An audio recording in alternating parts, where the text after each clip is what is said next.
themselves that these two teams have, willing to open up the Gwyn, willing to open up.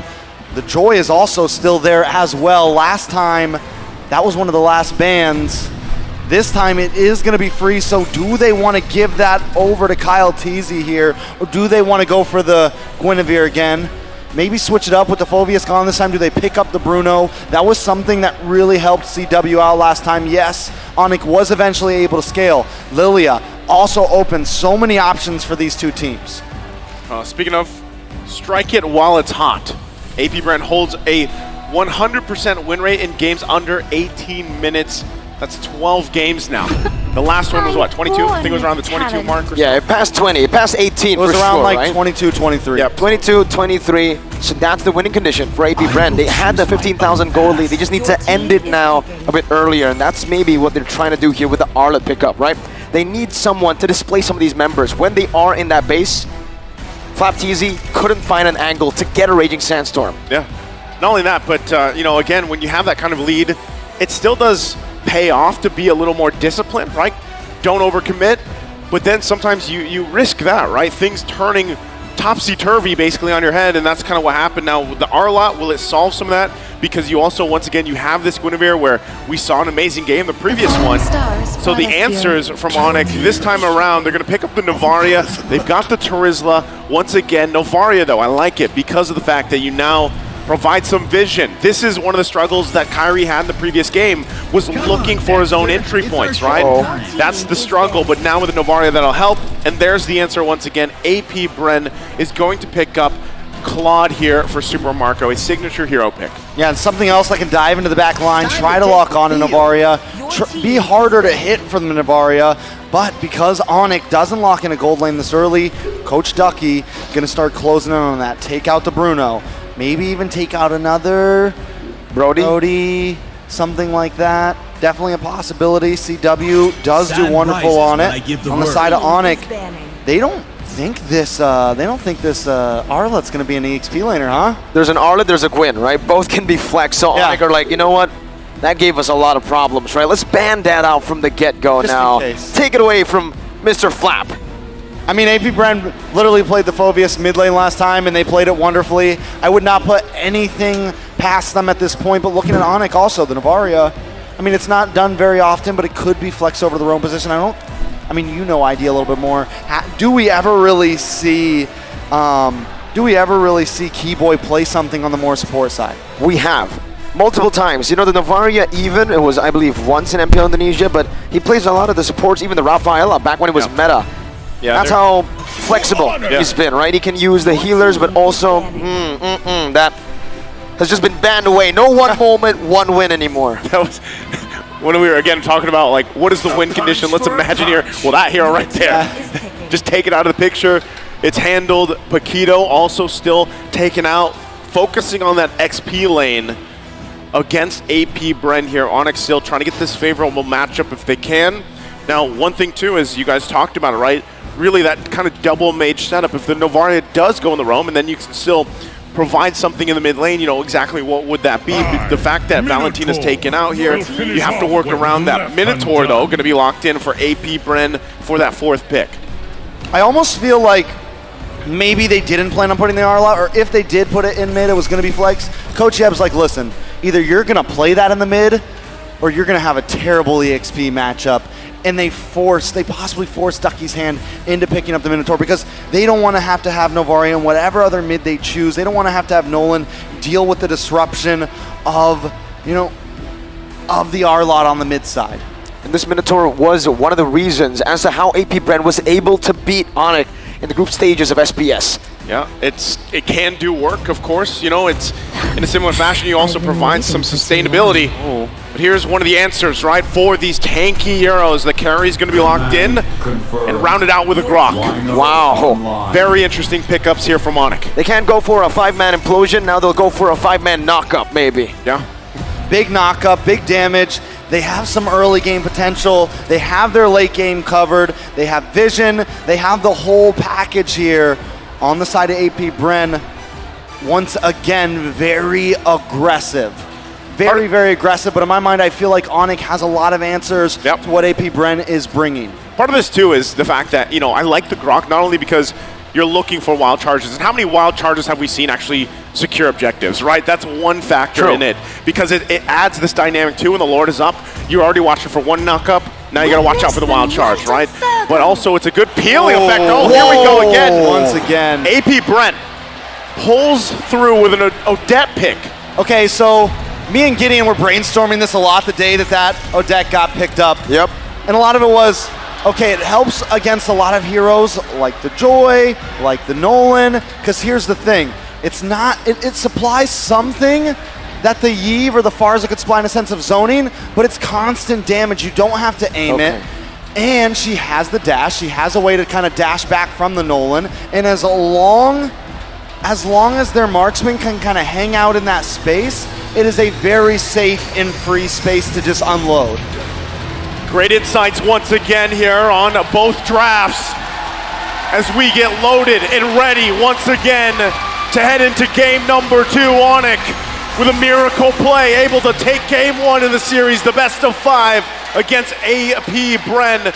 Despite all their efforts in game 1, how will Apbr adjust to even out the series 1-1 here as we get prepped and ready to see the series unfold one step closer to achieving that golden road for Onic here? Looks like we're going to take a little... There's a lot going on. Even Mobile Legends can't handle it right now. They're taking a break here, right? They're going to figure some things out. You can still keep those off track. Keep them off. All right, keep them there for now. Wait for the right moment. So the Swan Song, right? The Swan Song. Was the song that led them to victory. Yeah. In the group stages, right? Was it group stages? No. Knockouts 1. Against Geek, right? Who was it up against? Man, M5 has been a long journey. It has been, man. But it was the counter to Joy, an assassin. It's a great pick against these assassins, and now against the Nolan, it's great. But then you take into account the Novaria, that he's going to be matching up in lane, right? That's a lot of range advantage for the Novaria, maybe even clear advantage in the early stage.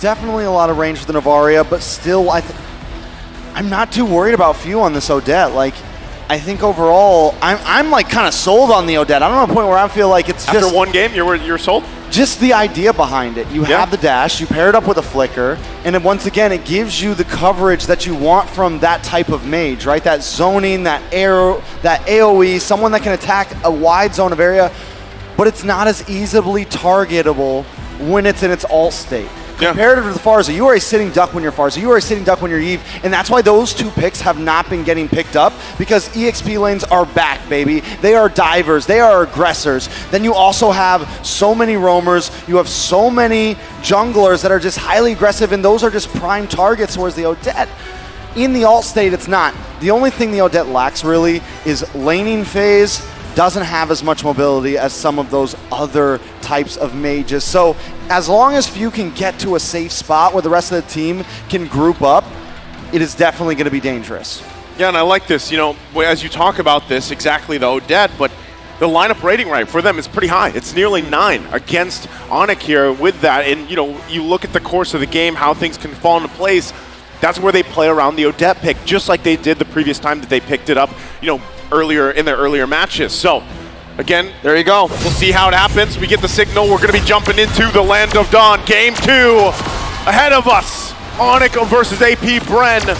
It's 1-0 for Onic right now. You can already see the pressure from Keyboy. Doing some damage. Oh, a flicker as well. Burnt out by Keyboy here. But I do want to talk a little bit more about this Odette. In the matchup that we saw previously when Few picked this up, the Odette was also picked up against the carry. So now it's an assassin and a carry, right? 2 very, very vulnerable targets for the Odette to catch. Yeah, definitely very vulnerable. Carry has to try to move in, right? So it's definitely not going to be Carry's job to deal with Few. Taking a look at the emblems, nothing too out of the ordinary. Boots going for the same exact setup as last time. CW does pick up a nice defensive emblem there. Make sure that if Carry needs to, it can kind of survive a little bit of a gank there. Taking a look at these items, CW as well doesn't go for the boots, whereas Super Marco does. Super Marco also going to pick up, going to go straight into possibly the defensive boots there. So a slightly different route than normal. Okay, speaking of, they already get the flicker out from Few, right? putting the pressure there. Sans takes a shot, Ogren's gonna block it, but you see how this time around, because Kyrie has this type of lineup to work around this Nolan pick, it allows him to farm up pretty confidently. He is a little bit ahead of Kyle Teasy as well right now, right? So Turtle's gonna be up here in just a couple seconds. They'll both get in position. A lot of these still trying to get that level 4, the ultimate's available. That's why they're parking themselves in the XP lane. Both junglers lead into the Turtle. Clear up top a bit faster for Onic. Kyle Teasy looking for the setup as well, but Keyboy just pops in at Power of Nature. And a wild charge, and Keyboy gets the Turtle as well. Wow! Game number 1, it was 2 kills and a Turtle over to Apbr. Game number 2 starts off with Onic doing the same thing. That is a big switch up from what we saw last time. This time Onic bringing the aggression. You can tell their morale is up. I mean, after winning a game like the last one, you gotta feel good about themselves. Onic definitely in their zone right now. Apbr need to try to kind of get things back into the groove. It's not too huge of a loss, but it is already 2K in the first 3 minutes. The thing about it too, well, Super Marco is gonna have the pressure here, but you know, when you're talking about the mid lane picks and you're talking especially about Sans here, the Novaria, his track record on this Novaria is insane. His success rate is very good, but not only that, the fact that the way that he plays it to the point where, yes, you're topping the damage meter, you're topping, you know, you're farming up really, really well here, but also the vision that's usually on point allows this. Wild charge, flicker combo into the fracture. Kyrie gets rid of Fear, and that's another combo together. Ogwen wall down, but Onic, they'll take this win. 4-0 Sans, canceling out the recall. Keyboy looking for an angle once again to maybe cancel another recall, but Ogwen just stays behind that turret. We'll try to facilitate Flap Teasy's way back to clear this wave. Take a look at the junglers right now. Kyrie with a 1,300 gold lead already. He's got the Hunter striking. Whereas when we take a look at Kyle Teasy, he's got practically nothing on his side. That's a wall down. Super Marco going to be caught, pinched down right now with a lot of damage coming through. Kyrie will be able to give CW the kill down below. The entire turret shield as well into an Astral Sphere and an Astral Echo, revealing Ogwen and Fuse, zoning them away for CW once again to farm up and shove the wave back to the turret. And putting the pressure once again. Sans is just on point so far. Even with the lead that he's garnered himself, right? 2-0-3 on the Novaria allows him to continue to do this. Just kind of siege from, you know, the safety, from distance. That's why the Novaria is so great.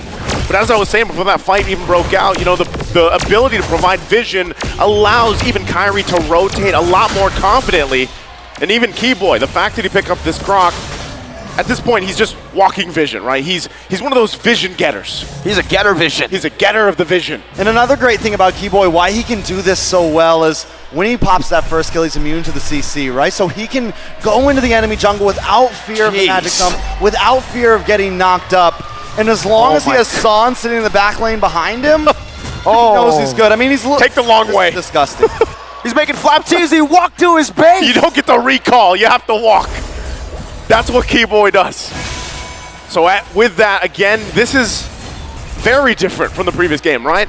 You're talking about now the 5 minutes in, almost 5,000 gold ahead, and you can see just how strong they are in the lanes, right? Super Marco doing a relatively, trying to keep up as much as he can, but still the pressure being put through every single lane right now as they go on. All right, so 5K gold lead for Onic right now.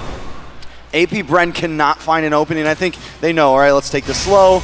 We're pretty much going to try to pull an Onic this game. But Onic has a composition that scales so well into the late game with CW, with Sans, with the amount of vision they can have overall. Taking a look at the item CW, he's got the Scythe in. He's got the Golden Wand in. He's 2/3 of the way to the Holy Trinity, and it's going to be trouble once he locks that in, because the rest of his team is, Major migration, Val Requiem, and the Swan Song onto Keyboy. Final slash as well, but Keyboy gets out with a wild charge. That was Kyrie into the back of Fracture, not getting him just yet. Minute Fury, Flicker combo, boots with the penalty zone. Distracting the back line, open, barely dodging away from that last hit, but CW's rotating over already now. Immobilized under the turret, boots taken low right now. Vengeance comes down with the Astral Echo with a few more hits. CW finds the kill under the tier 1 of Apbr. Onic Esports goes from getting caught off guard to completely responding, finding a kill, and almost a tower for themselves. Keyboy Are going to be able to make it another one? That's a knockup, but Keyboy still chasing. He's chasing. He's hungry. Few gets the dash. Super Marco gets Few out, but all that, while that was happening, Onic took what? Whoa! With a wall onto Few. You cannot recall right now if you're Apbr, because there's a gator hunting you down. Final slash in the Battle Requiem, but Keyboy just charges wildly back. He's not even stressed about it. Keyboy's like, it's okay, you can knock me up for a second, I'm good. I just wild charge away. No problems. And now, Onic are at their average. This is the average, right? But now it's only 7 minutes in. It's kind of crazy to think about what that gold average is that they have leading into M5, now the 8.4K ahead. And it's flipped around. It's weird, right? You're 7-0. Is this what these games are going to be, essentially? We're just going to go back and forth, each team starting the game off with a 10K gold lead. And then one moment changes everything. Is that the possibility here? That is a possibility. It's one moment. It's one moment. If you had. Shout out. Moment. Shout out One to Yasu. shot. All right, taking a look at the items once again. Few just getting that first item in. This is a problem, right? This is. We saw the same thing from Apbr last time, but I would argue that Apbr has a slightly worse composition to try to pull off what Onic did last time. And Apbr didn't have the scaling capabilities that Onic has this time. CW is just getting involved into these team fights. It's only been a few minutes, and now that they're grouped up, now that they're ready to push in, it's going to present more and more of a problem. Yeah, it's crazy when you think about it too, right? The fact that we talked so much about this Odette pick, but unfortunately for the game, it's really just been stopped, right? You really haven't been able to see the Swan Song do anything just yet. You see Apbr dealing with the siege from a distance, and once again, why that Novaria pick was so great. It was so crucial for the game plan here for Onic as they approach this game.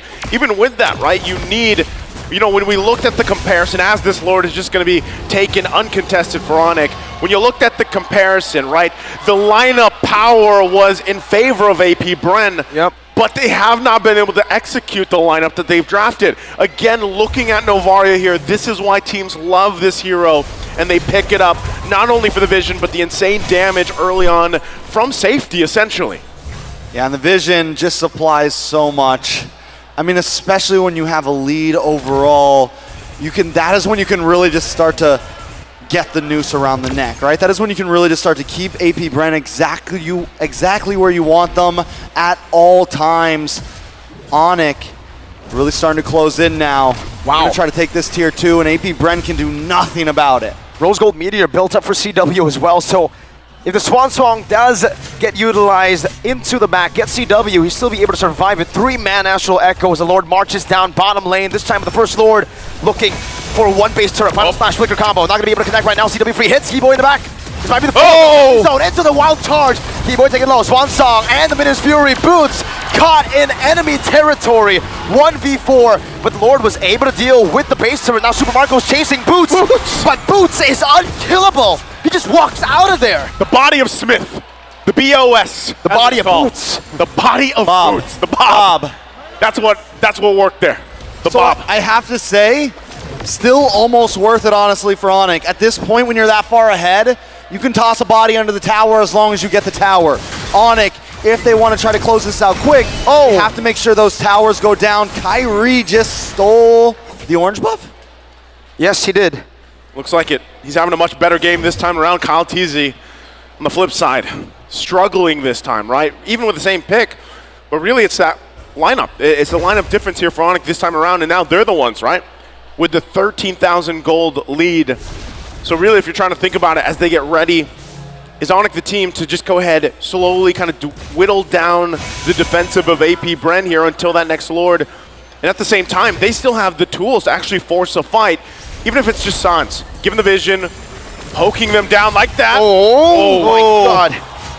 He gets out very, very close. Are you telling me Onic want to go for the siege without a Lord? That they do in the mid lane. Base turret going to be taken down. Boots, penalty zone, locking him down. Wild charge. Keyboy flickering back. CW melted Ogwen. And now it's Kai with a fracture of Midas Fury. Even onto the blazing new effort. It's a double kill for Kyrie, and Super Marco is forced back. Flap Teasy falls Game number 1, they ended it in 23 minutes.